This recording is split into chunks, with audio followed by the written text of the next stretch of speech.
Ini adalah Yu Yong Chol, pembunuh sadis yang menggemparkan Korea Selatan pada tahun 2003 hingga kini. 9 Oktober 2003, kepolisian menerima laporan terjadinya pembunuhan di daerah Gugidong, Seoul. Polisi menerima laporan tersebut dan datang ke lokasi. Saat polisi masuk ke dalam rumah, polisi menemukan nenek tua yang tergeletak bersimbah darah di lantai. Kemudian, polisi masuk lebih dalam dan mendapati menantunya yang juga tergeletak dan keadaan kepala yang rusak parah. Tidak berhenti di situ. Polisi menelusuri lantai 2 rumah tersebut dengan menaiki tangga yang berlumuran dengan darah. Sesampainya di lantai 2, polisi menemukan jasad putra korban dalam keadaan yang mengerikan. Kepalanya pecah karena diserang beberapa kali, dan otaknya yang tersebar kemana-mana. Polisi mengungkapkan terdapat banyak darah di rumah tersebut. Dan setelah menginspeksi lebih lanjut, polisi menemukan jejak sepatu di rumah itu yang diduga sebagai jejak sepatu pelaku pembunuhan. Polisi langsung bertindak cepat dengan menginvestigasi suami dan orang-orang yang tinggal di sekitar rumah tempat kejadian tersebut. Ko Jung Won adalah nama dari seorang anak, suami, dan ayah dari para korban yang meninggal dengan mengenaskan di rumah itu. Dia seorang pebisnis yang dikenal sebagai orang yang pekerja keras, baik, dan menghormati orang lain. Lalu polisi memeriksanya dengan menanyakan keberadaannya pada saat peristiwa itu terjadi, dan menanyakan apakah ada masalah perselingkuhan atau masalah bisnis yang sedang terjadi. Ko Jung Won yang sedang dalam keadaan tidak stabil bertanya kepada polisi, "Mengapa kalian melakukan ini kepadaku?" Dia mengaku sangat merasa bersalah kepada keluarganya karena tidak bisa melindungi keluarganya sendiri. Dia mengatakan hal tersebut berulang-ulang kali sambil menangis. Dia bahkan bertanya kepada ikan yang berada di akuarium rumahnya, seakan-akan dia sudah gila. "Apakah kalian lihat siapa pelakunya? Bagaimana mereka bisa mati? Kenapa dia melakukan itu?" Pada saat itu, ada polisi yang berasal dari daerah Gangnam Seoul mengatakan bahwa di daerah Sinsadong pernah terjadi kasus serupa seperti saat ini. 24 September 2003. 2 pekan sebelumnya, suami istri kaya yang sudah lansia dibunuh di dalam rumah daerah Sinsadong. Mereka diserang menggunakan benda tumpul sehingga tengkoraknya melekuk ke dalam. Terdapat kejanggalan dalam kasus ini. Polisi menemukan uang di dalam laci lemari dalam kondisi utuh, di mana hal ini menandakan bahwa kejadian tersebut bukan aksi perampokan, melainkan aksi ini adalah murni pembunuhan, meskipun polisi masih belum mengetahui motif apa yang melatar belakangi pelaku untuk membunuh para korban sebegitu sadis. 16 Oktober 2003. Di daerah Samsungdong terjadi pembunuhan seseorang nenek lansia. Dalam aksinya, pelaku menyeret nenek tersebut ke dalam kamar mandi dan membunuhnya di tempat. Polisi yang mengecek TKP menemukan adanya banyak darah di kamar mandi. Kemudian polisi menginspeksi rumah dan menemukan jejak sepatu di unit AC luar rumah. Setelah diteliti, ternyata jejak sepatunya sama seperti kasus di Gugidong lalu. 18 November 2003. Terjadi pembunuhan laki-laki lansia berumur 87 tahun dan seorang asisten rumah tangga di daerah Yehwadong, Seoul. Berbeda dengan kasus di tempat lain, di Yehwadong ada korban selamat, yakni seorang anak di dalam selimut di ruang tamu.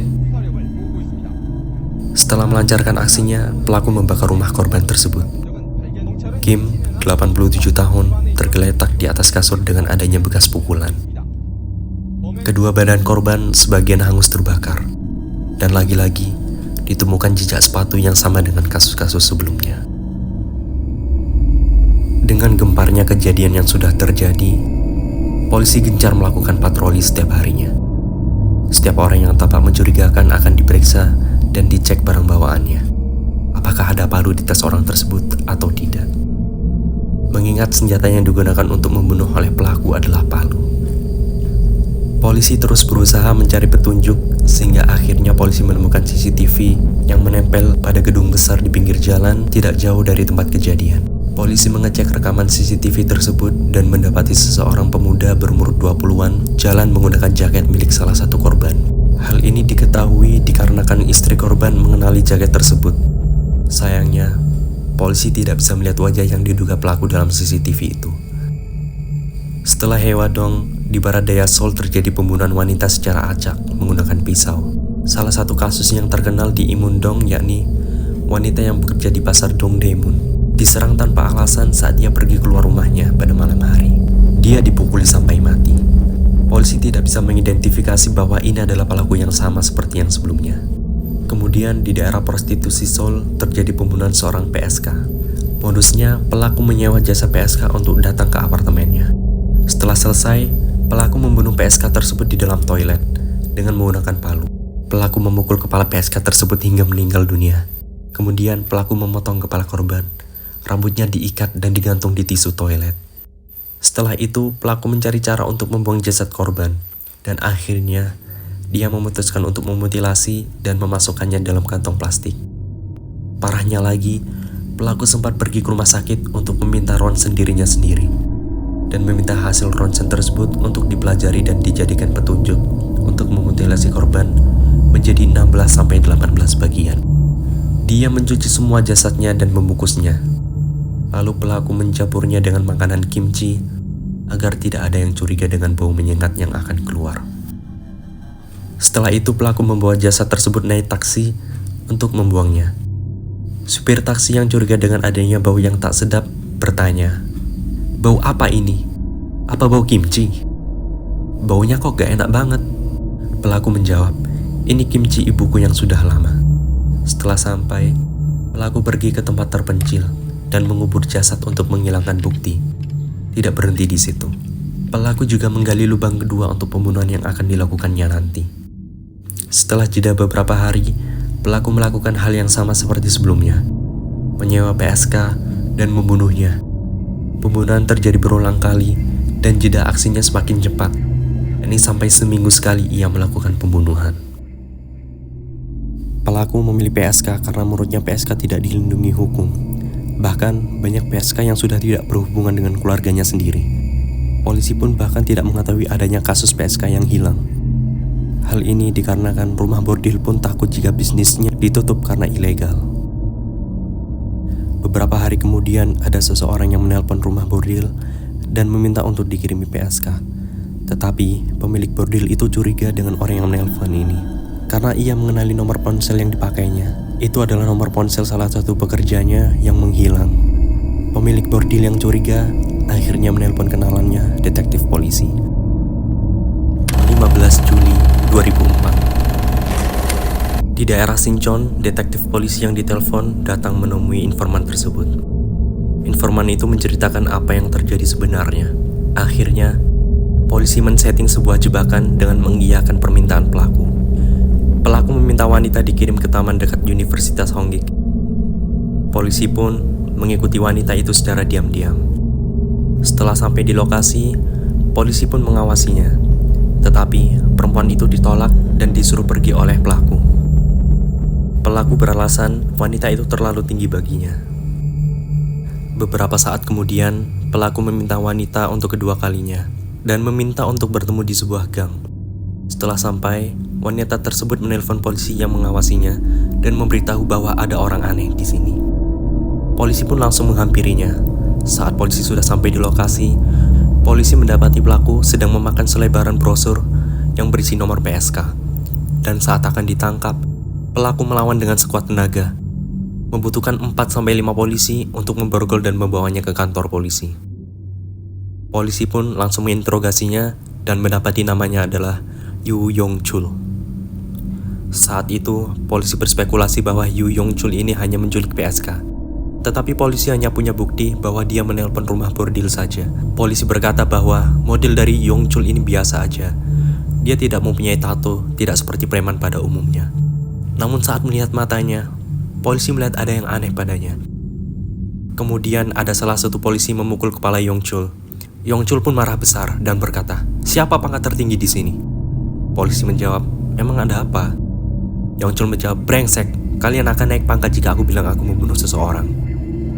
Polisi pun menjawab, "Yang benar saja, gak mungkin kau membunuh orang." Lalu, polisi memukul kepalanya yang kedua kali. Dia pun marah kembali dan bilang, "Keempat kasus pembunuhan itu aku yang membunuh semua tua bangka itu." Polisi pun bingung dan bertanya-tanya, apa yang dia katakan? Apakah dia berkata benar atau berbohong? Pelaku kemudian menggambar tanda di kertas, sebuah angka, seperti 1, 2, 3, dan seterusnya. Polisi pun bertanya, apa maksud angka ini? Yongchul menjawab, "Ini jumlah orang yang sudah aku bunuh."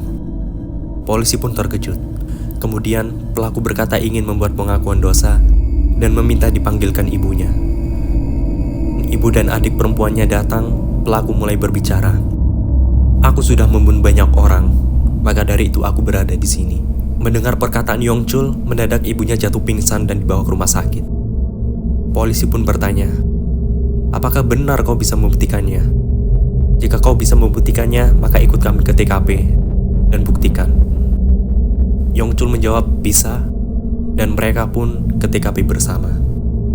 Saat menuju ke TKP di daerah Gugidong, polisi dengan sengaja berhenti sejauh 500 meter sebelum rumah kejadian pembunuhan, dan polisi menyuruh Yongchul untuk menemukan rumah kejadian pembunuhan itu.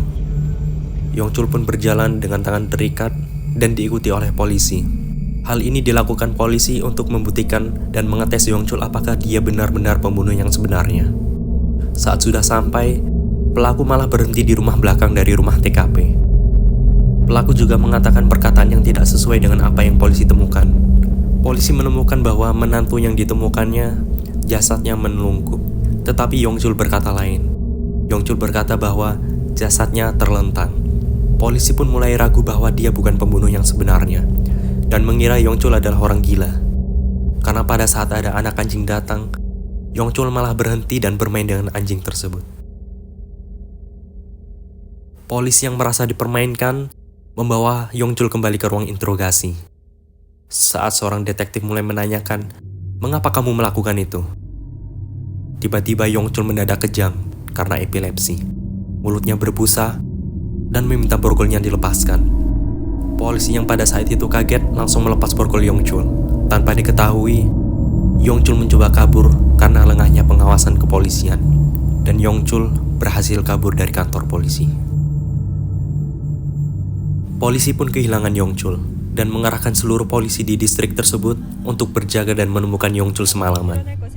Yongchul kabur untuk bertemu ibu dan adiknya, dan ia merencanakan untuk memasukkan palu dan tas yang sudah terekam CCTV untuk dibuangnya guna menghilangkan barang bukti. Semua polisi sangat gelisah dan berpikir cara untuk menangkap Yongchul kembali. Namun, ada seorang detektif yang mengajak timnya untuk mengecek daerah prostitusi di tempat lain, yakni di Yongdungpo. Karena pada saat itu Yongchul mengincar para PSK, jadi detektif tersebut memiliki firasat bahwa Yongchul akan ke sana. Kemudian ada beberapa detektif melihat Yongchul sedang menyeberang. Detektif itu sontak teriak sehingga semua polisi mengejarnya. Yongchul pun tertangkap kembali. Yongchul sangat mengamuk dan terus melawan saat penangkapan terjadi. Yongchul berkata, "Kalian akan sangat terkejut jika tahu siapa aku sebenarnya. Aku penjahat yang sangat mengerikan. Kalian semua gak pantas menjadi lawanku." Akhirnya, polisi berhasil menangkap Yongchul dan membawanya langsung ke ruang interogasi. "Untung kalian sudah menangkapku. Jika gak ketangkap, aku pasti sudah membunuh orang," ucap Yongchul pada saat itu. Jam 11 malam, kepala investigasi menelpon polisi forensik wanita yang juga mengawal kasus itu sejak awal pertama kali muncul. Yongchul yang tidak tahu siapa wanita itu marah dan mengajaknya bertengkar. "Siapa kamu? Kenapa ada wanita di sini? Apa kamu tahu aku? Apakah kamu melihatku di tempat kejadian?" ucap Yongchul. Yongchul terus berteriak seperti itu. Setelah itu, dia menolak bicara dan memilih bungkam. Kemudian wanita forensik itu keluar dan mendengarkan dari luar. Proses interogasi pun berlanjut. Yongchul menggambar peta, termasuk tata letak barang yang sangat persis dengan yang ada di tempat kejadian pembunuhan. Dia memberitahu polisi dengan sangat jelas. Yongchul sangat terlihat ingin membanggakan kejahatannya kepada polisi. Yongchul mengatakan membunuh puluhan wanita dan memutilasinya, kemudian menguburnya diam-diam. Yongchul merasa harus membunuh mereka atas nama Tuhan. Hari sudah malam, tetapi Yongchul mengajak polisi untuk ke TKP tempat dia mengubur jasad korban yang dibunuhnya. Yongchul berkata kepada polisi bahwa ia sudah menandai letak kuburannya dan menyuruh polisi menggalinya. Saat polisi mulai menggali, hujan pun turun sangat deras. Polisi terus menggali dan menemukan tulang tangan. Saat itu polisi yakin bahwa Yongchul memang pembunuh sebenarnya. Keesokan harinya, polisi kembali ke TKP tempat dikuburnya para korban untuk menggalinya secara menyeluruh. Polisi pun menutup wajah Yongchul menggunakan masker, topi, dan memakaikannya jas hujan berwarna kuning. Tidak sedikit reporter dari dalam dan luar negeri meliput kejadian tersebut. Polisi langsung menggali dan menemukan jasad para korban yang sudah terpotong-potong hingga 18 bagian.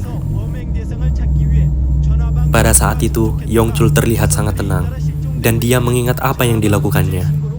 Bagian tubuh siapa itu, dan bagaimana cara dia membunuh para korban yang sudah dibunuhnya. Dengan percaya diri, Yongchul berkata, "Aku tidak membunuhnya seperti itu. Aku membunuhnya seperti ini." Daging dan tulang korban masih terlihat jelas. Polisi pun sampai sulit bernafas. Hal ini dikarenakan dari bau para korban yang sudah sangat parah sampai-sampai meresap di baju para polisi tersebut. Pengacara dari Yongchul sendiri berkata bahwa Yongchul ingin menjadi nomor 1 dalam urutan pembunuh berantai di dunia. Polisi melakukan tes DNA sebagai satu-satunya cara agar mengetahui identitas para korban agar bisa dikembalikan ke keluarganya masing-masing. Polisi forensik kemudian datang ke apartemen Yongchul di Sinchon. Hal ini dikarenakan Yongchul berkata bahwa dia membunuh puluhan korban wanita tersebut di apartemen itu. Polisi langsung datang dan memeriksa apartemen tersebut dengan cara menggunakan zat luminol dan mematikan lampu untuk mencari bukti pembunuhan. Dan itu terbukti dengan ditemukannya bercak darah dalam toilet yang terlihat warna biru terang akibat zat luminol. Terdapat noda darah di mana-mana. Kemudian polisi forensik itu melihat ke atap dinding kamar mandi. Ia melihat ada daging dan darah para korban. Apartemennya dijaga ketat oleh polisi, tetapi ada salah satu reporter yang lolos dan masuk. Reporter itu menemukan buku sketsa Yongchul.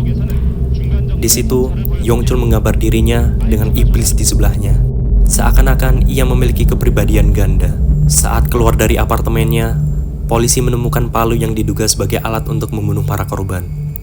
Yongchul sudah memodifikasi palu tersebut untuk dijadikan senjata membunuh. Pegangan palunya dipendekkan agar lebih mudah untuk digenggamnya. Tidak lama, polisi bergegas mencari DNA bekas darah dalam palu tersebut agar bisa membuktikan bahwa palu ini adalah palu yang digunakan untuk membunuh. Setelah diperiksa dan dites, ternyata palu itu memang benar dipakai untuk melancarkan aksinya membunuh para korban.